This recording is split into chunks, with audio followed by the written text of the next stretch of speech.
This 20-second jaw trick helps you sleep deeper and reduces night stroke risk. After 60 senior health tips. My name is Dr. Narjas Duma from the USA. Please support our channel by liking, commenting, and subscribing. What your jaw is doing in your sleep could quietly be raising your risk of a nighttime stroke after age 60. Welcome to Winds of Thought, where we explore the mind-body connection for a healthier, more resilient life. I'm your host. That opening statement might sound alarming, but it's grounded in a concerning reality many of us face as we age.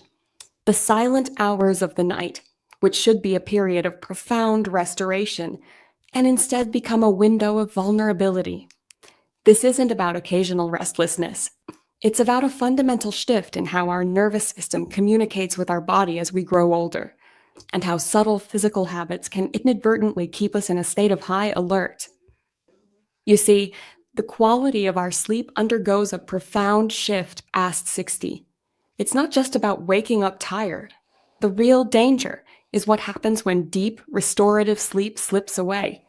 Your brain, which depends on that quiet, nightly reset, never gets the full recovery it needs. This leaves your entire nervous system in a state of low-grade strain, night after night. Imagine your nervous system as a sophisticated security system. Deep sleep is the all-clear signal that allows the guards to stand down for essential maintenance. Without that signal, the system remains on perpetual anxious patrol, draining its resources and missing the chance to repair critical functions. Now, why is this so critical? Major research reveals a startling fact. For seniors with consistently poor sleep quality, the risk of a stroke can be up to 50% higher. This risk climbs from sleep that never reaches the protective healing depth the brain requires. During true deep sleep, your brain initiates a cleansing process. When you hover in light sleep, the cerebral vascular system is under stress. But here is the hopeful truth. Your body has built-in levers for calm. One of the most powerful is often the most overlooked. Today, we're going to explore a simple, gentle pre-sleep ritual that takes less than a minute. It focuses on releasing facial tension. Its approach, using physical gestures that are hardwired to convey safety. To guide us, we're joined by a clinician with decades of experience in age-related wellness. Welcome. Please, tell us why this conversation matters so much. Thank you. This is vital because what unfolds in the silent hours of the night can determine long-term well-being. When sleep is shallow and the body remains tense, vulnerability increases. So I urge everyone to stay with us as we address a risk that often shows no warning signs until it's too late. We are essentially discussing preventive neurology, actions we can take to protect our brain's health every single night. In this session, we'll walk through a brief 3-part sequence designed for bedtime. It uses gentle touch and mindful breathing to release held tension. I recall a patient, a man in his early 70s. After integrating this simple sequence, his sleep deepened within a week. He described the feeling not as falling asleep, but as being allowed to finally rest. That distinction is everything. It's the difference between struggling to unlock a door and discovering the door was never truly latched shut in the first place. That's remarkable. It shows that when the body receives the right signal to let go, the brain can finally do its essential work. Before we demonstrate, let's understand the why. Why is the jaw and face such a critical area for influencing sleep quality and nighttime stress? Excellent question. The muscles of the jaw and face are intimately linked to our most primitive stress response. When they are chronically tight, they send a continuous message of alert to the brain. After 60, the nervous system is already slower to downshift at night. This unresolved tension acts like a stuck bomb, preventing the descent into true, restorative sleep.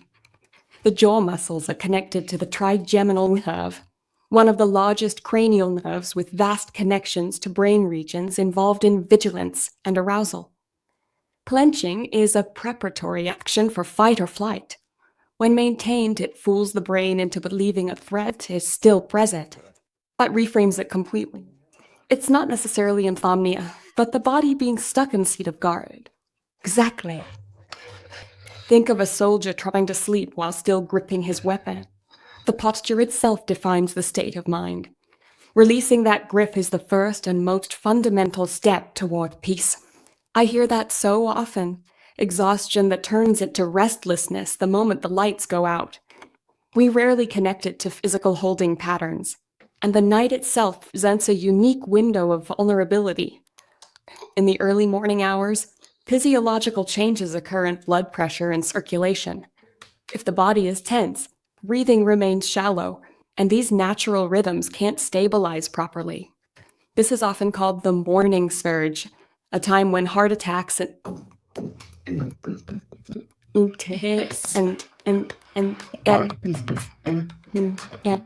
strokes are more prevalent. This is precisely when research indicates stroke risk peaks, when the brain is under strain during the body's most vulnerable phase. Extensive longitudinal studies, including notable work from Japan, correlate disrupted sleep patterns and poor autonomic nervous system regulation at night with a significantly elevated risk of cerebrovascular events. The data consistently shows that it's not the quantity of sleep hours alone, but the quality of the nervous system's state during those hours that serves as a key differentiator for vascular health. The good news is, the body responds to clear, gentle signals. Areas like the jaw, the base of the skull, and the breath itself act as direct communication channels to the brain's safety centers. These are portals where we can send a manual override signal, bypassing the anxious thoughts and directly influencing the physiological state. So, these aren't just relaxation tips. They're deliberate signals. Precisely. And effort is the enemy here. You don't need to force or strain. You need to gently demonstrate that the alert is over. When you do, breathing deepens, circulation steadies, and the brain enters its protective mode. The sequence we use is based on the principle of reciprocal inhibition. By consciously engaging the muscles of gentle release, we automatically inhibit the activity of the clenching, guarding muscles. It's a neurological pack. This is why we always begin with the face. It's the gateway. Yes, and that gateway can open quickly. First, gently warm your hand by rubbing them together. This is just practical. It's a symbolic and sensory act of preparing for self-care. Now, place your palms softly on the sides of your head, just above your ears, over a slow count of 10 seconds. Let your hands glide down along the contours of your face toward your jawline. As your hands descend, allow your lower jaw to become heavy and to drop open slightly, as if you're softly sighing. The guidance from the hands is a slow downward invitation, not a command. Once your hands cradle your jaw, let your mouth stay softly open for another 10 seconds. Notice the teeth are not touching. There is no strain. Breath often changes on its own here, becoming deeper and more abdominal, as the diaphragm is freed from the tension held in the neck and throat. After the 10 seconds, let your mouth close gently without clenching. Pause for a breath. Then we repeat the entire movement one more time. Feels like the body is taking over. Finally. Yes. That's the nighty intention. The repetition is crucial. The first round often locates and acknowledges the tension. The second round confirms the release and deepens the new pattern. So it remains brief and accessible. The key is consistent, gentle repetition. One full cycle takes about 20 seconds. Doing it twice brings the total to under a minute. This can seamlessly fit into any bedtime routine. Its brevity is its power. It doesn't feel like a chore, but like a quick and effective reset. For many, this alone can soften breathing and ease facial strain almost immediately. Research on gentle myofascial release shows it can reduce sympathetic nervous system activity by a significant margin within minutes, leading to measurable drops in heart rate and blood pressure. This is crucial, as sustained nighttime activation is a known risk factor. By lowering this baseline of arousal, we create an internal environment where blood flow to the brain becomes more steady and laminar.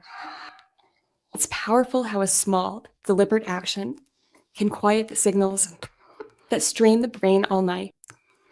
But there's a way to deepen its effect, isn't there? There is. The next step involves a gentle point of contact near the base of the skull. When combined with a facial release, it amplifies the safety signal. This area is rich with proprioceptive nerves. Calming input here has a cascading effect down the entire spinal cord that sounds just as precise. Where exactly do we focus and how do we perform it safely? Let me explain carefully. After softening the jaw, bring the pad of your thumb to the mastoid bone. That's the prominent bony spot just behind your ear where your neck meets your skull. Apply only the lightest pressure. The weight of your thumb resting is enough. We are not massaging muscle knots. We are providing a gentle, consistent, tactile stimulus to a key neurological junction. Now, with your thumb resting there, begin to make very small, slow circles. The motion should be almost imperceptible to an observer. The slowness is non-threatening. The rhythm itself is the signal, a steady, repetitive cue that tells the alert system the coast is clear. Mimics soothing, rhythmic touches we've known since infancy, activating deep-seated pathways of safety. It's less about stimulation and more about consistent, calming rhythm. Precisely. This gentle stimulation encourages parasympathetic dominance, the state of rest and digest. As this system engages, the internal alarms quiet further, reinforcing the message of safety. You might notice salivation increasing, which is a classic parasympathetic response, a sure sign your body is shifting states. Studies note measurable increases in parasympathetic activity, correlating with more stable cardiovascular function. It's incredible how such a subtle touch can orchestrate such an internal shift. What completes this sequence? The final piece requires no hands at all, only your awareness. After the touch, we let the breath follow the calm you've created. There's one hand on your chest and the other on your belly to feel the gentle rise and fall. Begin by simply noticing your breath entering and leaving your nose. Then, as you exhale, allow it to extend just a little longer than your inhale, not by forcing it, but by letting it trail off naturally. This extended exhale is a powerful physiological trigger for relaxation. It directly stimulates the vagus nerve, further cementing the state of calm. Simple ratio to feel, not count, is a gentle inhale for a count of 3 or 4, and a soft, releasing exhale for 5 or 6. It's about permission, not direction. As the exhale gently lengthens, oxygen exchange optimizes, and circulation steadies. Over a few cycles, the brain locks into a rhythm conducive to deep, protective sleep. This final reassurance is everything. It brings the whole ritual together into one coherent message of safety. Face, touch, breath. When aligned, sleep isn't chase. It arrives. Its practice is more than a sleep aid. It's a nightly recalibration of your nervous system's baseline, teaching your body to find calm more easily, even during the day. That is the perfect note to end on. To everyone listening, please practice this sequence with care. If you found this valuable, please support our mission by giving this video a thumbs up and subscribing to Woodens of Thought for more insights into nurturing your well-being. Thank you for joining us on Woodens of Thought. Until next time, breathe deep, rest easy, and trust in your body's wisdom. Deepest sleep begins with a single, gentle release.